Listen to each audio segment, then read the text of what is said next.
وەزیری دارایی و وەزیری هەرێم بۆ کاروباری پەرلەمان سەردانی لیژنەی دارایی پەرلەمانی کوردستانیان کرد ماوەی 4 سەعات کۆبوونەوە ئەنجامدرا ئەوان ڕوونکردنەوەی خۆیانیان داینێ سەبارەت بە بڕیارەکەیان و کۆمەڵێک زۆر پرسیاریش کە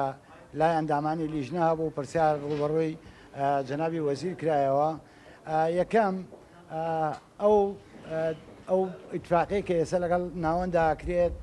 بە پێی نووسراوێکی وەزارەتی دارایی عێراق کاتووە بۆ وەزارەتی دارایی هەرێمی کوردستان پێویستە ئەو مانگانەی دانی موچە لەگەڵ عێراق ڕێک بخرێتەوە بە پێی ئەو نووسراوە لەبەرەوە پێویستێ کرد کە ئەمەی کە چەند ساڵێکە بەردەوام ئەم سێ موچە لە دواوین وەزارەتی دارایی ئەم ڕوونکردنەوەی دابێ ئێمە کە بۆی ئەو بڕیاریان داوە بۆی ئەمە ڕێک بخرێتەوە بکرێتە موچەی مانگینەوە پرسیارمان لەسەر ئەو پێنج موچەیە کرد کە سییانیان بریتە لەوەی کە درێژایی هەیە لە ساڵی 2016 حەبەوە تاوەکو ئێستا کە ئەوەش ئیتزاماتێکی داراییە کەوێتە سەر حکوومەتی هەرێمی کوردستان و گوانەی پێشوو کە هەبووە لە قانونی چاکسازی دیارە ئێمە قسە لەسەرەوە کراوە کەەوە بەڕسمی بە قانونی ئەو پاشەکەوتی موچەی کە لە ڕابردووە هاووە بۆ